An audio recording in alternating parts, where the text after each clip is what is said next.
राजनीति से जुड़ी बड़ी खबरों की शुरुआत से पहले एक नजर सुर्खियों पर। लगभग 4 साल के लंबे इंतजार के बाद मुंबई को मिलेगा नया महापौर।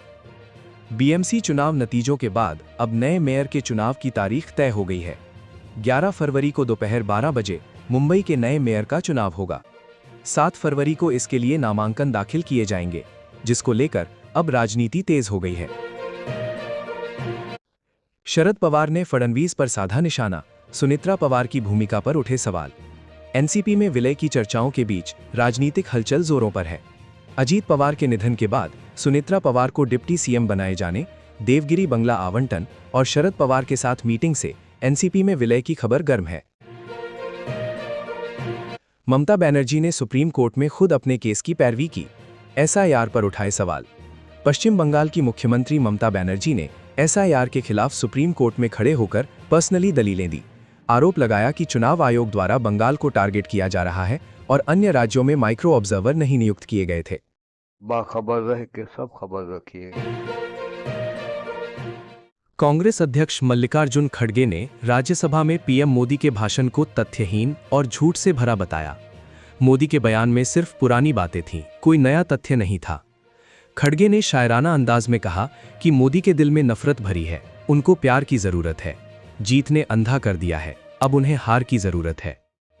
आपकी नफरतें बताती है कि आपको प्यार की जरूरत है। आपकी नफरतें बताती हैं कि आपको प्यार की जरूरत है। जीत ने अंधा कर दिया है तुम्हें, जीत ने अंधा कर दिया है तुम्हें, आपको एक हार की जरूरत है। धन्यवाद। जय हिंद, जय। राज्यसभा सांसद संजय सिंह ने अपने भाषण में प्रधानमंत्री मोदी पर निशाना साधते हुए कहा कि शिक्षा और स्वास्थ्य का बजट कम करके सरकार देश का बड़ा नुकसान कर रही है।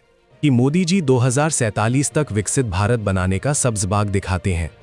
अगर स्वास्थ्य और शिक्षा का बजट नहीं बढ़ाया गया तो 3047 तक भी विकसित भारत का सपना अधूरा ही रह जाएगा।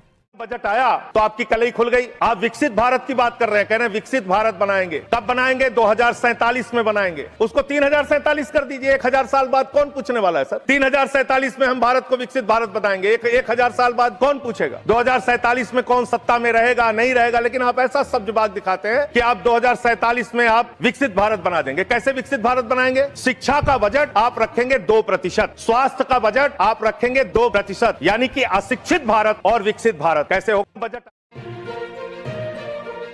सपा अध्यक्ष लोकसभा सांसद अखिलेश यादव ने अपने एक बयान में चुनाव आयोग पर पक्षपात का आरोप लगाते हुए कहा कि अगर वो बीजेपी के पक्ष में काम कर रहा है तो अपनी इमारत पर बीजेपी का झंडा लगा लेना चाहिए।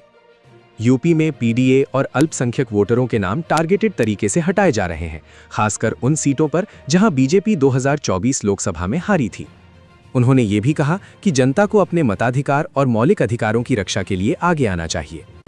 और हम तो जनता से कहेंगे, आज उन्होंने सदन में या कोर्ट में खड़े होकर बात की, जनता को भी अपने हक के लिए और अपने मतदान के हक के लिए खड़ा होना चाहिए, क्योंकि एक बार मतदाता का मत का अधिकार छिन गया तो अधिकार लगातार छिनते चले जाएंगे। जमीन का अधिकार छिनेगा, राशन का छिनेगा, आपकी विरासत का छिनेगा, आपकी नागरिकता का छिनेगा।